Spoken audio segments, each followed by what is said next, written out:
Bienvenue à tous dans Matière Grise Express. Le saviez-vous? Avant d'être mis en ligne, de plus en plus de sites internet subissent toute une batterie de tests.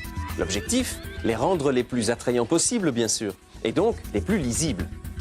La clé de cette lisibilité, elle est à chercher paradoxalement dans les tableaux des plus grands maîtres du passé. Pas de clair-obscur, mais de l'obscur qui devient clair. Vous allez le voir, quand un site est sexy, disons attractif, ce n'est pas dû au hasard. Avant, la connaissance passait essentiellement par les livres. Aujourd'hui, les pages se font virtuelles. Même les romans peuvent se lire sur la toile. Mais à la différence d'une feuille de papier, l'écran, lui, est animé. Ça clignote, ça bouge, il y a des couleurs, autant d'éléments qui attirent notre attention. Si les plus jeunes d'entre nous sont nés avec une souris à portée de main, ce n'est pas le cas de tous les internautes qui peuvent perdre pied. Parfois, je comprends pas du tout ce qui se passe sur certains sites.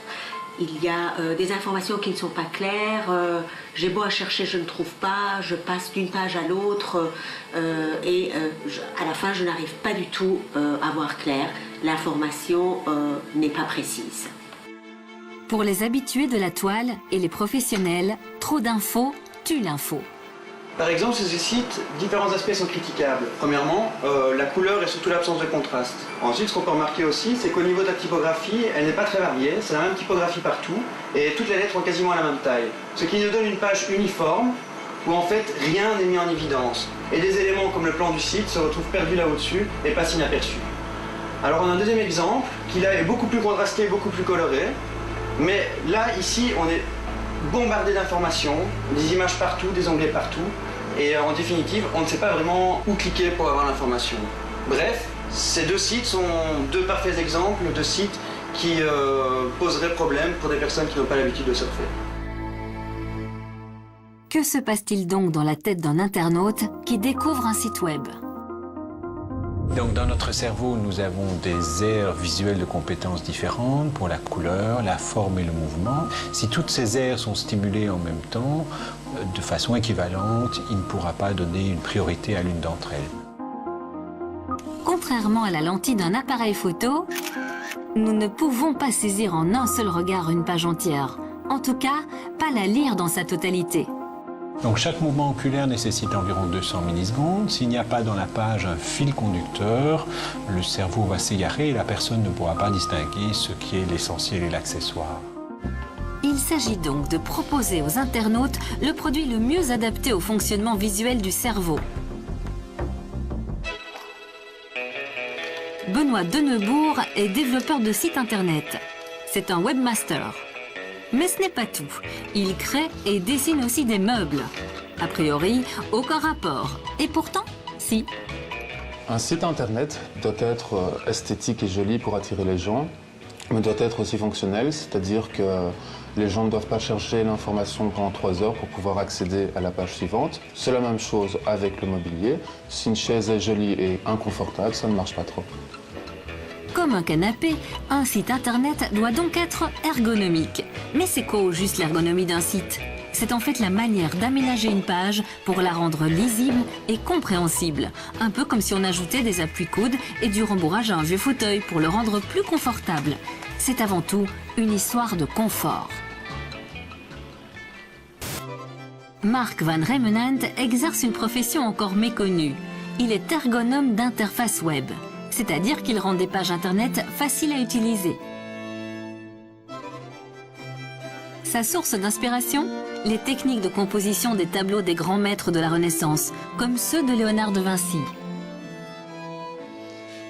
Léonard de Vinci avait déjà bien compris comment orienter le regard de ses différents spectateurs sur certaines zones de ses œuvres.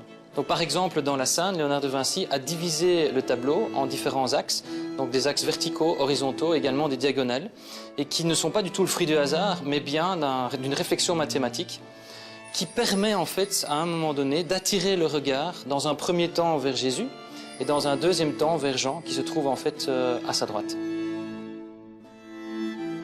Un des secrets du peintre pourrait être ce que l'on appelle le nombre d'or. En fait, il s'agit d'un rapport de proportion considéré comme idéal. Ce rapport permet aussi de tracer des spirales que l'on retrouve d'ailleurs souvent dans la nature. Par exemple dans le dessin de certains coquillages, dans le cœur des tournesols et des marguerites, ou encore dans la structure des pommes de pin. Pour Marc, cette découverte a été une révélation. La rétine de notre œil est composée d'un certain nombre de capteurs de lumière. Et la répartition de ces capteurs sur la rétine correspond également au nombre d'or. Donc ce qui est très intéressant en connaissance là, c'est qu'on va pouvoir construire des pages internet, des pages web, de manière à guider en fait le regard des utilisateurs vers les zones qui correspondent à ce qu'ils recherchent. Un peu comme Léonard de Vinci le faisait avec ses différentes peintures. Ce qui va permettre également au niveau du site internet d'obtenir des résultats excellents. Pour reproduire les proportions liées au nombre d'or, Marc a mis au point un petit outil très efficace. Ce petit outil en fait permet de mesurer les différentes proportions du nombre d'or sur une page web. Donc sur ce site ici, on voit bien qu'entre les différents éléments, l'organisation de ceux-ci est faite en fonction du nombre d'or, tout comme ici. Donc toute cette page est organisée en fonction du nombre d'or, ce qui permet de générer un confort au niveau de l'utilisateur et d'amener en fait son regard dans les zones dont il a besoin et au bon moment. En plus des lignes et des formes, le choix de la couleur ne doit pas être laissé au hasard. Par exemple, en analysant le tableau carré rouge de Malevich, un chercheur britannique a démontré que ce ton de rouge provoquait une stimulation maximale de certaines cellules cérébrales. Donc la caméra va enregistrer vos mouvements oculaires, vous regardez simplement la photo, juste ce qui vous attire dans cette photo. Je vais donc placer votre tête sur la mentonnière et régler la caméra pour qu'elle focalise aux yeux. Que se passe-t-il au fond de notre œil ? Eh bien, c'est la partie centrale de la rétine qui est sensible aux couleurs. Et si nous possédons beaucoup de récepteurs au rouge, on en a moins au vert et encore moins au bleu. C'est notre cerveau qui va reconstruire l'image et la couleur la plus probable en chaque point. Un élément rouge est donc celui qui demande le moins de reconstruction. Avant de faire redessiner une page web par un graphiste, l'ergonome doit savoir comment les internautes perçoivent le site. Pour y parvenir, il doit tester auprès d'un utilisateur les sites qu'il souhaite améliorer. La meilleure personne à contacter, c'est Nicole. Pour elle, le net reste un mystère. Bonjour Nicole. Bonjour. Installez-vous, je vous en prie. Merci. Donc, on va surfer en fait un petit peu sur Internet. Donc, et je voulais un petit peu savoir comment vous vous sentez par rapport à ça. Est-ce que ça va aller ? J'ai pas vraiment l'habitude, mais bon, je vais essayer. Parce que c'est vrai que d'habitude, je ne m'y retrouve pas trop. Donc, je suis parfois un peu perdue. Alors, j'essaie de m'y retrouver, mais c'est pas toujours clair. Je vous propose de commencer sur ce site internet-ci. C'est un site de recettes de cuisine. Pendant en fait que vous allez naviguer avec la souris, on va en fait enregistrer différentes parties de votre comportement pendant que vous recherchez en fait une recette de gâteau au chocolat. D'accord. Ça va aller ? Allez-y, je vous en prie. Prenez la souris.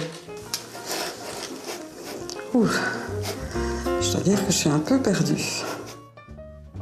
Nicole est stressée, mais si elle parvient à se débrouiller malgré tout, c'est que le site testé est ergonomique. C'est pas évident, hein. D'habitude, je prends les recettes dans un livre de cuisine. C'est plus facile. Et ici, j'avoue que je dois un peu chercher. C'est pas facile. Eh oui, Nicole est perdue. C'est ici que le travail de l'ergonome commence. Il doit comprendre comment Nicole découvre la page, ce qui se passe alors dans son cerveau.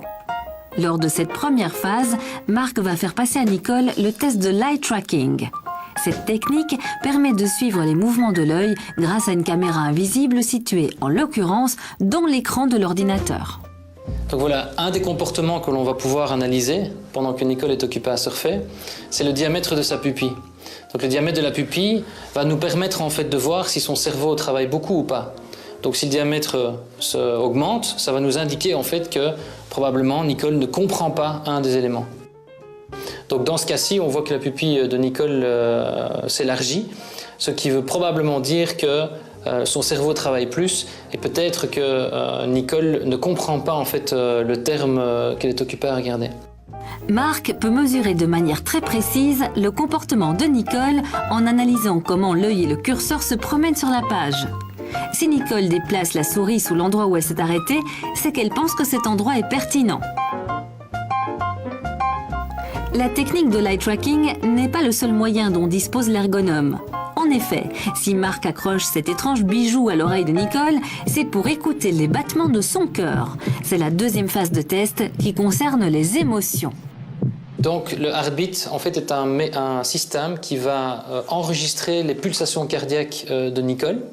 Pourquoi est-ce intéressant? Mais parce qu'en fait, en fonction des émotions qui sont générées, la pulsation cardiaque avec des algorithmes compliqués peut être calculée de manière à voir si c'est facile ou pas.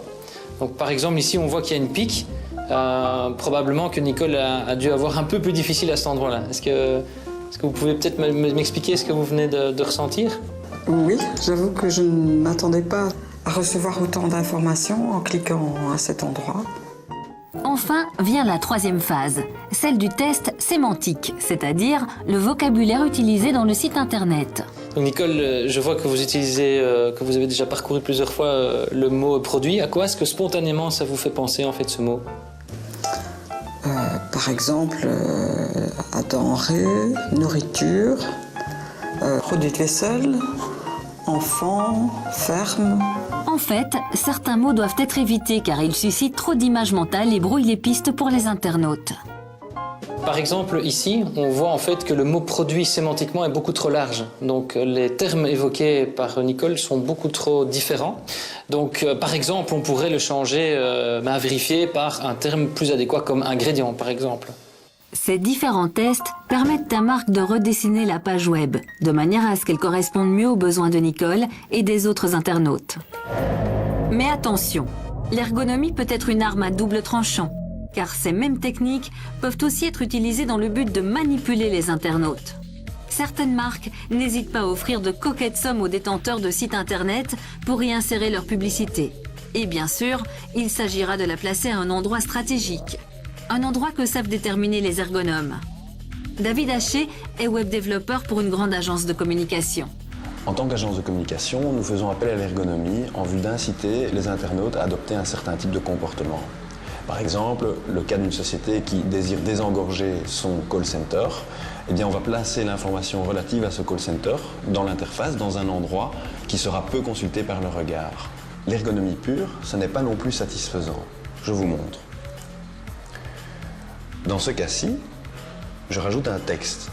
Le texte est très clair et ergonomiquement parfait. On comprend bien ce qu'on attend de l'internaute. Mais nous allons ajouter à cette couche basique un élément visuel qui va apporter une dimension plus émotionnelle dans l'interface et qui va donc faciliter encore plus la démarche qu'on attend de l'utilisateur. Et ça peut prendre la forme de la couleur, d'animation et dans ce cas-ci d'un signe facilement reconnaissable. Le monde virtuel n'a sans doute pas fini de nous étonner. En attendant, la vie réelle peut, elle aussi, continuer à nous épater. Ça vous plaît? Il est excellent. Maintenant, au moins, vous savez comment ça marche. Merci de votre attention. Je vous retrouve très bientôt. D'ici là, soyez heureux. Au revoir.